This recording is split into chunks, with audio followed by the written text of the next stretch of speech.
We live in an era of choices, not just what football team to support or what show to binge on this weekend, but also where, how and when you watch your favourite team or show. With video streaming enabling unprecedented freedom of choice, it seems consumers are reassessing the value of paying for cable and satellite TV subscriptions. And a lot of people are asking themselves, what should I do? Pay TV is increasingly under siege because it doesn't always deliver on the value consumers expect in the digital age. And that's the ability to watch whatever they want, wherever they want, and whenever they want.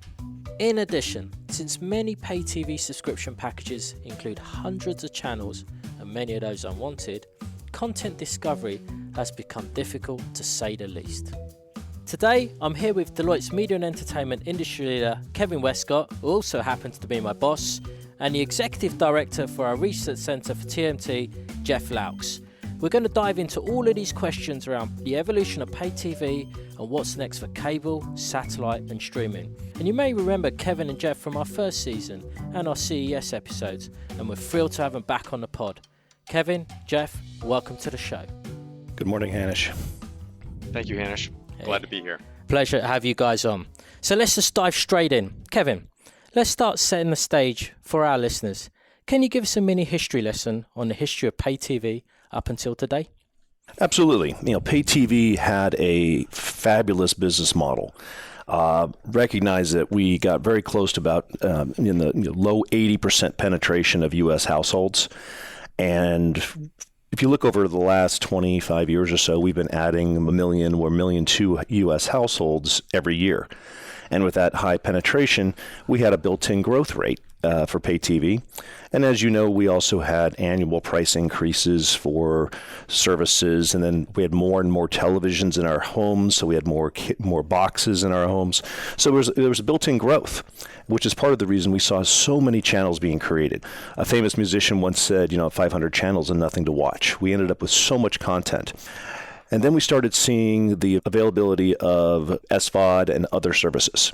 And initially, you didn't see any decline in the subscriptions, but as many of you know, we started seeing millennials who were getting more of their content digitally. And over the last few years, we now see that millennials and Gen Zers are actually consuming more than 50% of their content on non-traditional devices. That'd be laptops, tablets, or mobile phones. So we're seeing a significant increase in that.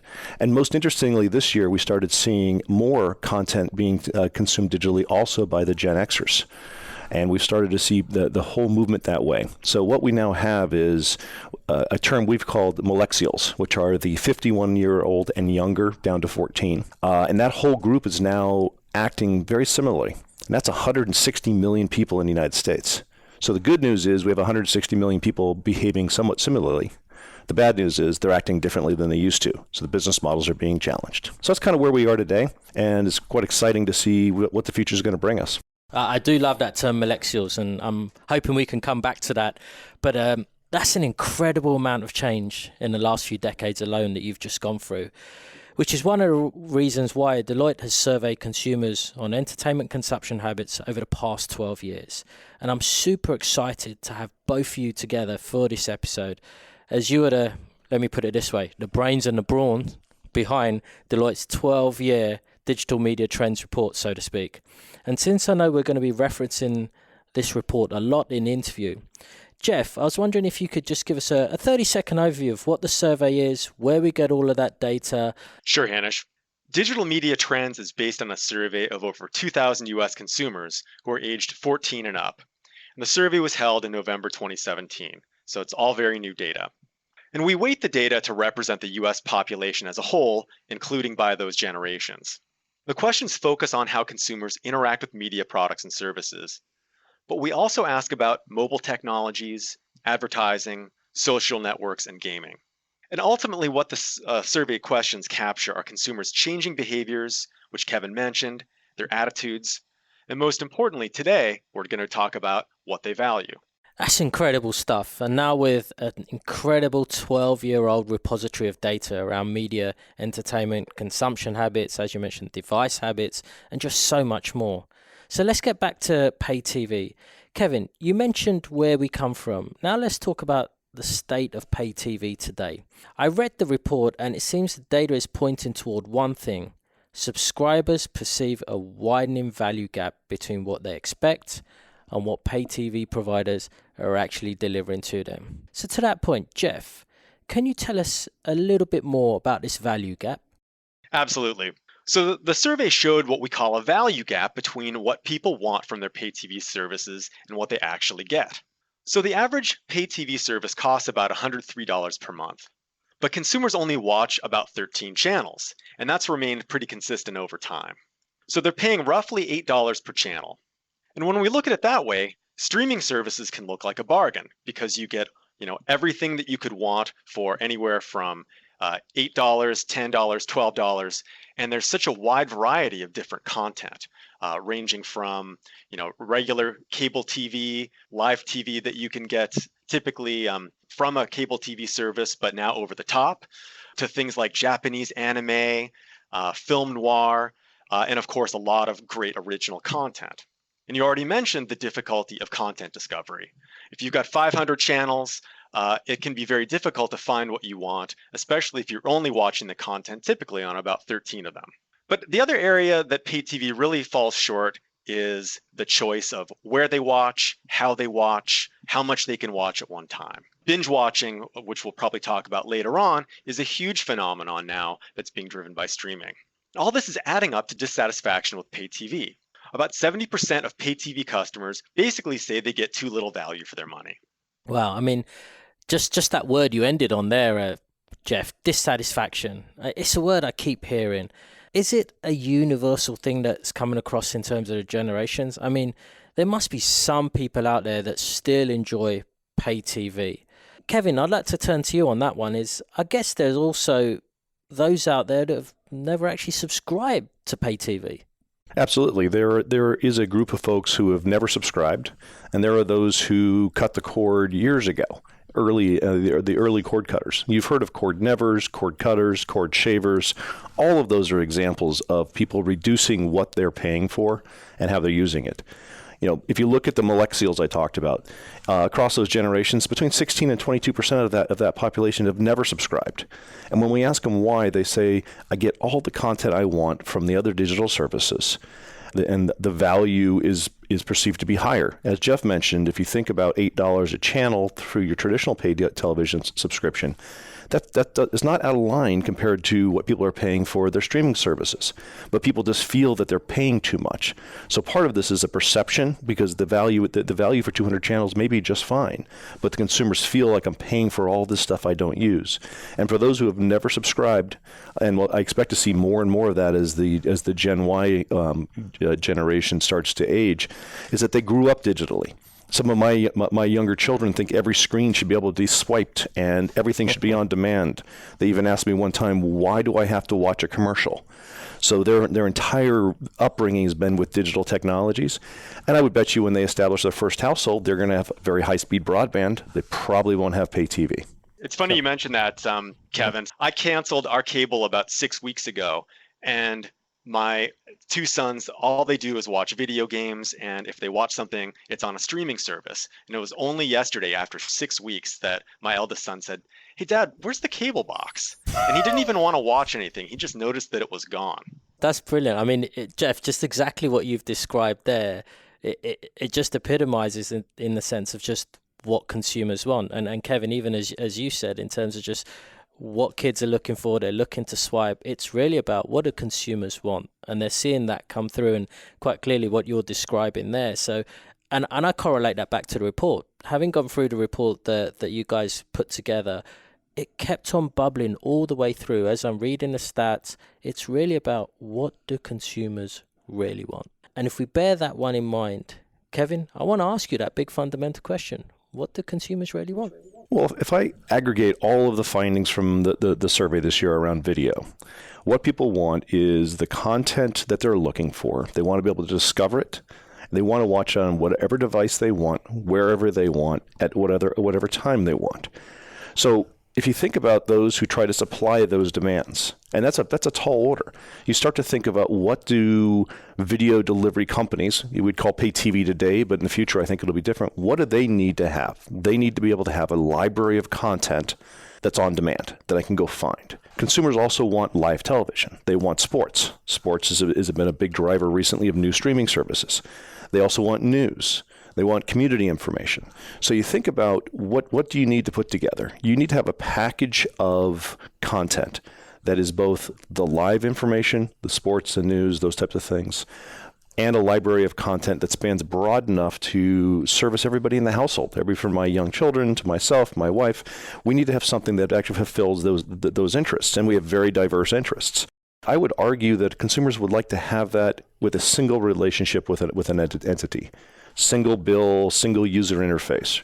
Right now, many of us build that bundle ourselves, but now I have 10 invoices on my credit card every month. And every one of those has a username and password that I have to go find and look up sometimes. I recently changed my home entertainment system, and I had to go dig out all my username and passwords for the guys to program it. And I was shocked to find out I had 16 different services that I actually use. But I think that's what consumers want. I think they'd like to have a single bill, a single user interface, and all the content they want, where and when on what device. What you've described there is I would argue, is a pretty sophisticated buyer. You've got all of these various offerings. In some way, you've curated those yourself. You've created your own bundle. In some way, is that where you see the future of pay TV going? That it's going to become the aggregator of all of these select bundles that you as a user could select and choose? Absolutely. I think that's exactly where it's going. And I don't use the word bundle when I talk about this. I use the word reaggregation. And I believe there'll be video aggregators that emerge. Some of them may be the existing cable companies or satellite companies. Some of them may come out of the telco side. One of them or two of them may come out of Silicon Valley with the digital platforms. But I believe that that's where we're going to go. And we'll end up with a handful of these players who you'll make the choice saying, I like this price and this user interface and this group of content better than someone else's offer. And you'll choose that. And so we'll see a change in the way that the industry is structured because of that, because consumers are making those decisions and they're voting with their credit cards and pocketbooks. Right. Take that point, and Jeff, I want to ask you this one, just exactly where Kevin left off there in terms of what consumers really want, and we're seeing potentially where the industry could go with the aggregation of all of these potential services or the bundling of all of these services. In your mind and what you're seeing come through from those reports, what are those evolving habits, particularly for the consumers and some of those generations that are really driving the habits into the household? How's that truly affecting pay TV penetration into the home? Well, one of the things that, to get back to what consumers really want, consumers want content, original content that they can't get anywhere else. And that's what's driving a lot of subscription to these streaming services. So Netflix last year spent $6.8 billion creating their own content. And they won 24 Emmys last year, more than any of the major networks. And so part of the reason that people are signing up for these streaming services is because they're producing content that people love, that's winning awards, and that has really led to what many are calling the golden age of television. So content is driving a lot of this streaming behavior. And if you can't get it from your regular pay TV package, that's why you're adding and adding and adding and creating your own bundle, if you will. And I completely agree that people don't really want to manage all of that. All that said, they want to make sure that they can get the content they want, increasingly on mobile devices. Millennials are not just millennials, but millennials are starting to watch more and more of their content, including movies and regular TV shows, on smartphones. People didn't really think that was going to happen, but that is happening increasingly. So we've got the need for original content, the increasing desire for anywhere, any device, and then, of course, you've got the fact that pay TV is very expensive. And so people are finding that they can dispense with the pay TV, sign up for various bundles, or rather create their own bundles with various services, and then they've got everything that they need. One of the things you mentioned, you recently mentioned that you cut the cord, and I go back to, I think it's been like 6+ years since I cut the cord. I know that's just like anecdote of you and I, but what are you seeing in terms of what's happening in terms of the actual penetration into the household? Are we truly seeing, as Kevin mentioned, these cord cutters or cord shavers or cord nevers? What's that's really happening in terms of amount of subscriptions in the household over the last few years? So what we found just last year is between 3.2 and 3.5 million subscribers ended up dispensing with their pay TV service. So they cut the cord. And among respondents in our survey this year who said they don't have pay TV anymore, 27% said that they cut the cord within the last year. And the estimates thus far look like that trend is accelerating in 2018. So maybe a couple of years ago, you could argue, is this happening? Is this not really happening? Now I think there's clear evidence that people are cord cutting, and they are doing so because they're adopting streaming services and paid streaming services. Wow. And Jeff, if I take what you've just said there with those numbers and what you said earlier with the likes of Netflix plowing in billions of dollars into original content, and they're clearly seeing the reward of that through the awards they're seeing. Kevin, if taking those two in there, is there anything else that's also driving the decline in paid TV subscriptions? Yeah, I think there's a number of factors. I mean, there, as I said, that we kind of got a little bit over 80% during the height. Mm-hmm. There's still a portion of the population that just cannot afford it.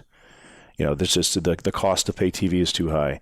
But there's actually, if you look at our survey, 21% of the folks actually say that they don't find enough, they don't watch enough television to actually justify the cost. And what they do tell us is they're getting everything they need and want from other services.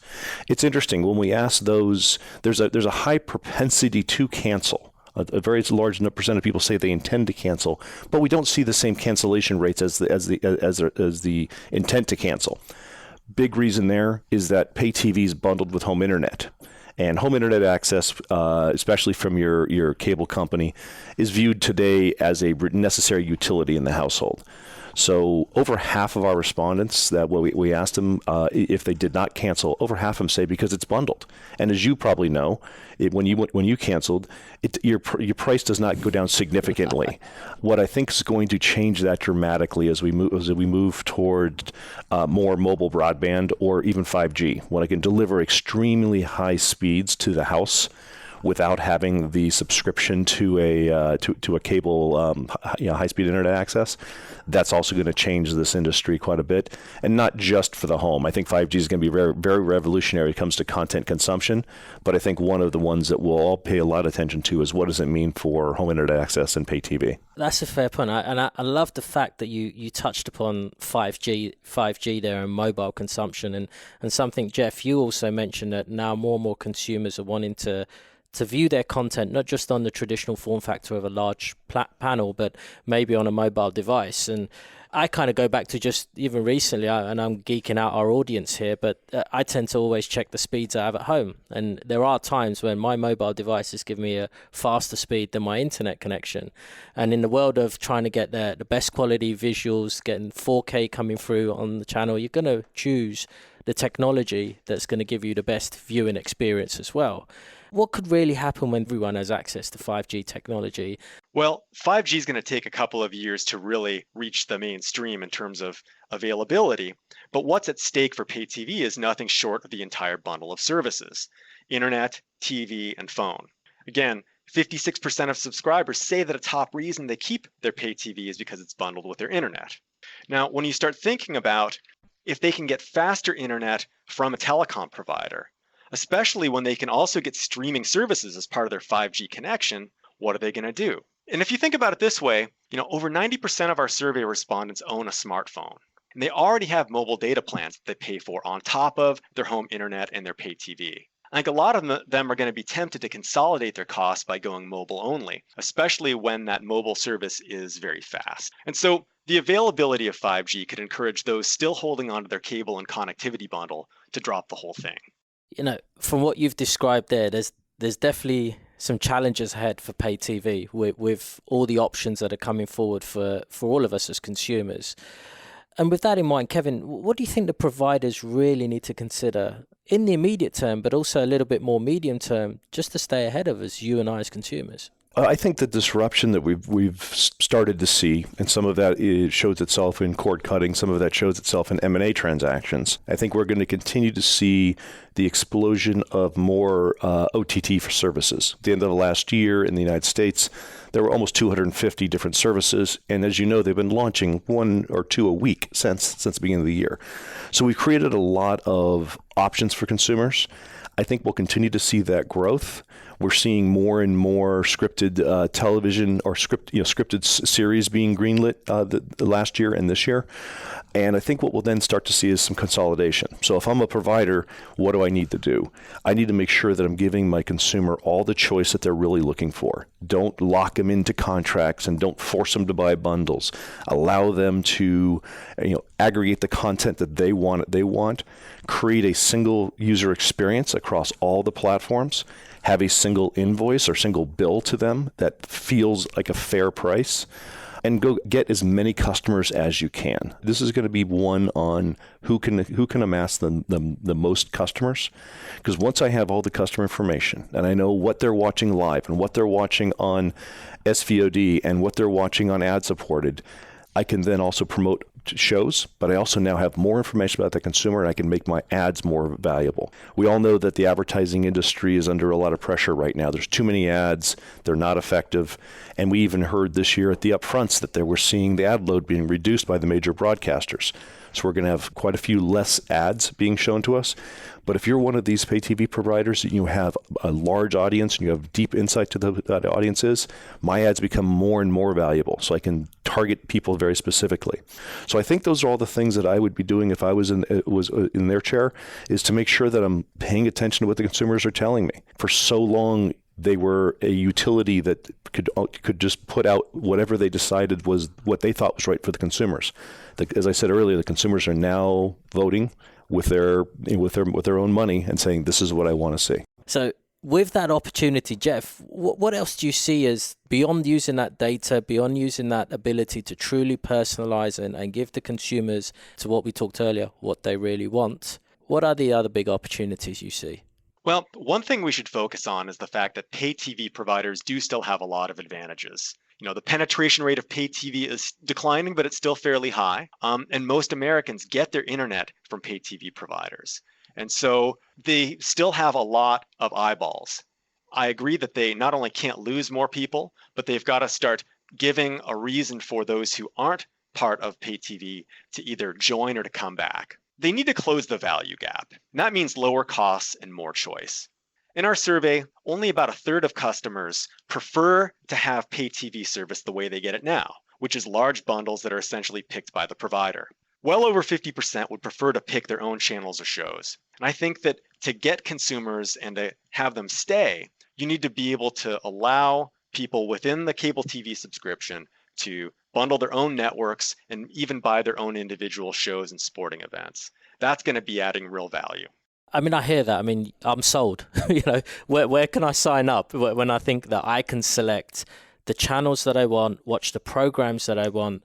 I think, to your point, that's a great opportunity for pay TV. But what does that also mean for the consumer? So do you think there's also a gap that the pay TV providers also need to be able to close in terms of just how new content would come to me? Because if I'm only subscribing to channels I want, the interests I want, how am I going to learn about new content? And I kind of correlate that back to the amount of billions of dollars that are being spent on new original content. Is how do they close that gap? Discovery today is complex. And if I tell you about a new show, you have to go look up, and it may be on a different service that I haven't subscribed to. So I think discovery is one of those. You asked me what pay TV platforms can do.